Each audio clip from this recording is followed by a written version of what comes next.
Bienvenidos a esta inversión en Doña Perfecta de Benito Pérez Galdós. Hoy vamos a analizar los fragmentos que tenemos de la obra para entender bien a los personajes y ese ambiente tan opresivo de Orbajosa. Hola, sí, la idea es esa. Queremos ver cómo Galdós teje la tragedia a partir de esos choques tan claros. Tradición, modernidad, fe, razón. Y bueno, cómo la propia naturaleza humana se complica en ese entorno. Venga, vamos a meternos en faena. Exacto. Y Galdós, claro, es fundamental en el realismo español. Doña Perfecta es una crítica social, sí, pero también un estudio de personaje fascinante. Y bueno, nos basaremos solo en los textos que tenemos, eso sí. Vale, pues el viaje ya empieza regular para Pepe Rey, ¿no? La primera parada, Villahorrenda. El nombre ya lo dice casi todo.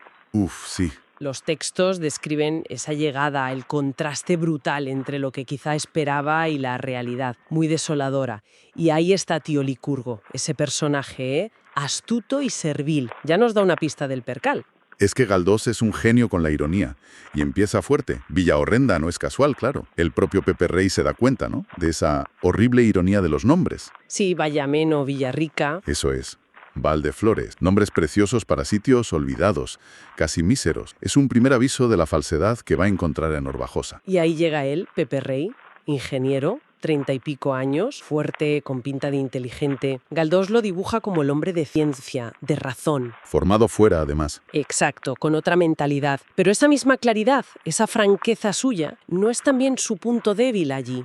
A veces parece que le falta un poco de mano izquierda, ¿no?, para moverse en Orbajosa. Totalmente. Es que su racionalidad choca de frente con ese mundo. Galdós parece que lo diseña casi como lo opuesto a Orbajosa. Pepe busca la lógica, la prueba. La evidencia. Mientras que Orbajosa funciona con otros códigos, ¿sabes? Las apariencias, la fe que no se cuestione, su falta de tacto, que ya veremos, no es solo un fallo de carácter, es casi inevitable por cómo ven las cosas. Claro. Y ese mundo, Orbajosa, Galdós la describe de una forma tremenda. No solo enterrada, dice, sino podrida.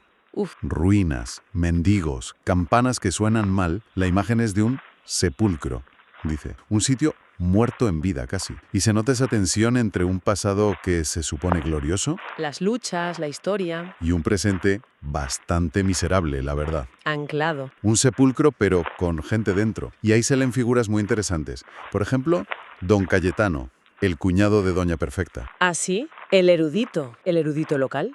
Sí, metido en su biblioteca, que dicen que es más grande que la catedral, buscando piedras llenas de unos demonches de garabatos. Es como la imagen de la erudición inútil, ¿no? Desconectada de lo que pasa.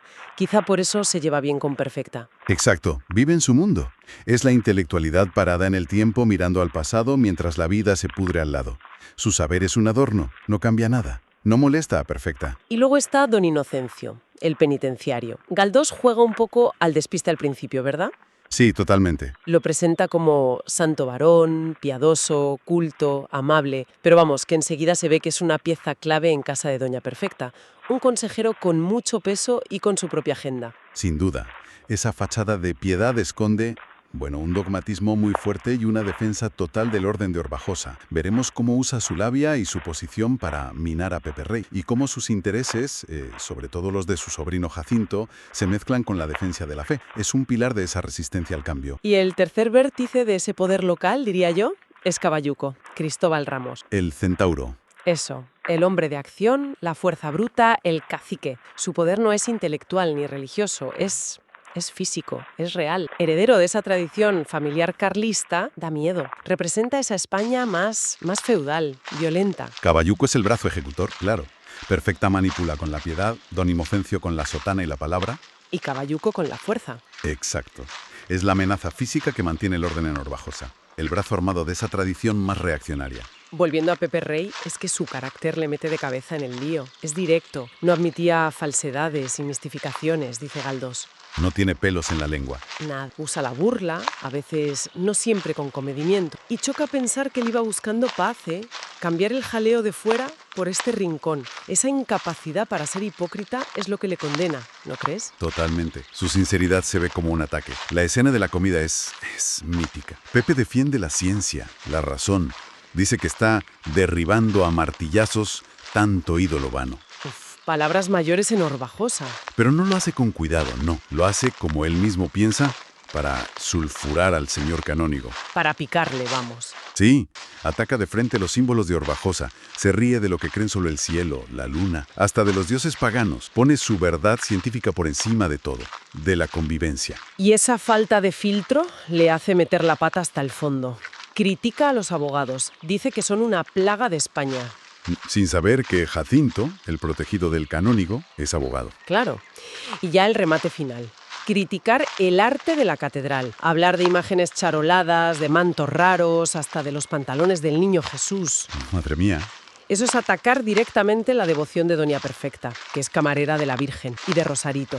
Es como si no entendiera que en Orbajosa esas cosas son sagradas, intocables.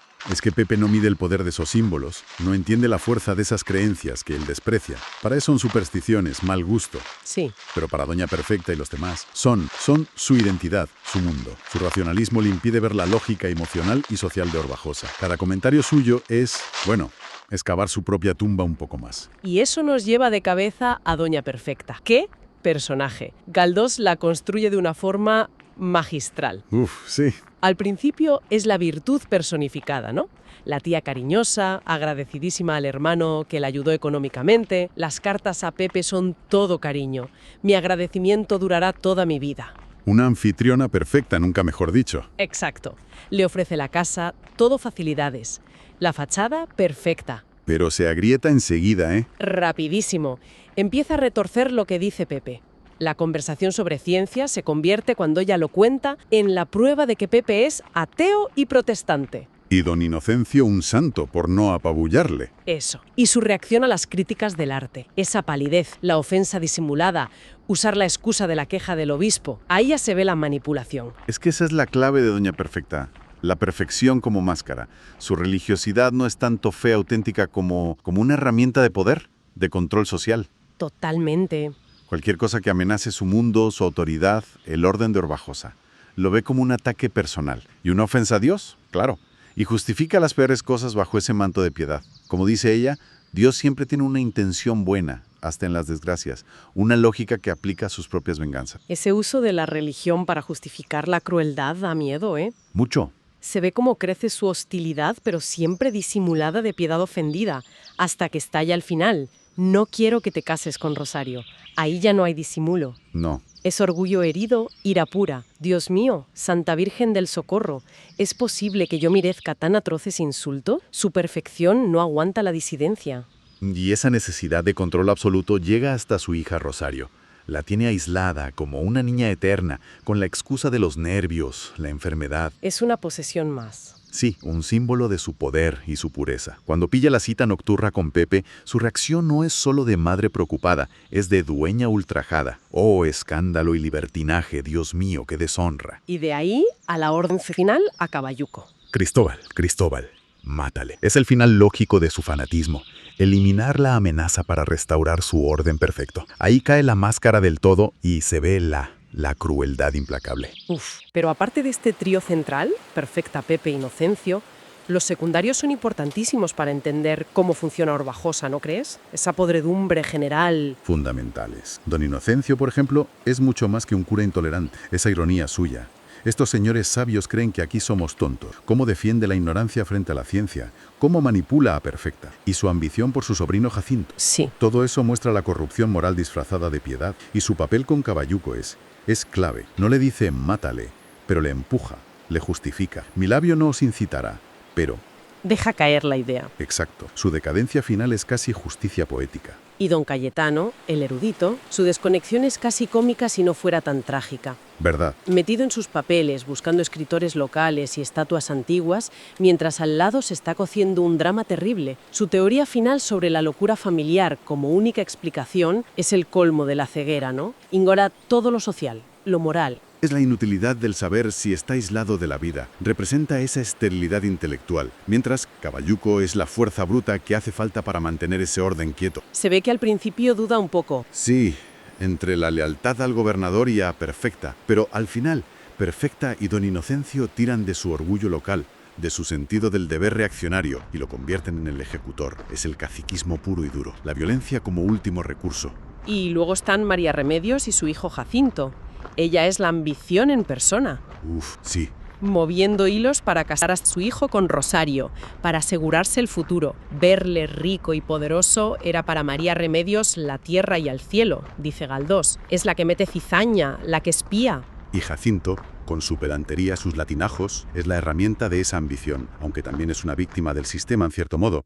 Sí, también. Incluso los personajes más pequeños, como Tío Licurgo, son importantes. Representa esa astucia del campo, pero retorcida, ¿no? Metida en la corrupción legal, esa inmunda gusanera de pleitos. El acoso a Pepe con el tema de las aguas lo demuestra. Exacto. Cómo se manipula la ley. Y las Troyas, esas hermanas pobres, quizá un poco más libres, Mal vistas, claro. claro, muestran la marginalidad y cómo cualquier cosa que se salga de la norma se usa como arma contra alguien. Su trato con Pepe, que igual no era para tanto, se exagera hasta convertirlo en prueba de su inmoralidad. El final, que nos lo cuenta don Cayetano en sus cartas, es desolador. Sí, Pepe Rey muerto, oficialmente suicidio, pero con la sospecha del asesinato por Caballuco, instigado por Perfecta. el rumor está ahí. Absurda en la matanza del cerdo. Es que no queda nada en pie.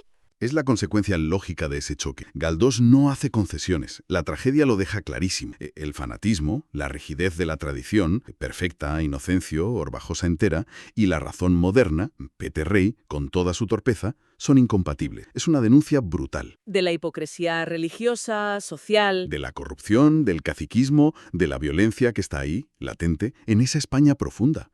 Y claro, el drama personal de la gente atrapada en medio. Y te hace pensar mucho en el título, ¿no? ¿Qué significa ser doña perfecta en ese contexto? Desde luego no es bondad ni virtud. Es una perfección de fachada, una rigidez que necesita aplastar todo lo que la cuestione. Una perfección monstruosa en realidad. Sí, en resumen, estos fragmentos nos muestran la maestría de Galdós para pintar ese microcosmos asfixiante. Orbajosa es el escenario perfecto para que el fanatismo disfrazado de piedad, doña perfecta, y la tradición inmovilista, apoyada por Inocencio y ejecutada por Caballuco, choquen de frente con la modernidad y la razón que trae Pepe Rey, aunque lo haga con poca mano izquierda. Con toda su ingenuidad y falta de tacto, sí. La novela desnuda la hipocresía, la corrupción, la violencia, que acaban destruyéndolo todo. Es una crítica muy potente y que, bueno, lamentablemente sigue teniendo ecos hoy. Y quizá esa es la pregunta que queda flotando al final, ¿no? ¿Siguen existiendo hoy esas doñas perfectas? ¿Esos mecanismos de control social disfrazados de virtud? Y esas Orbajosas. Exacto. Esos entornos cerrados donde la crítica, la razón, se ven como una amenaza que hay que silenciar o eliminar. ¿Cómo se manifiesta hoy ese choque entre el pensamiento libre y el dogmatismo que se resiste?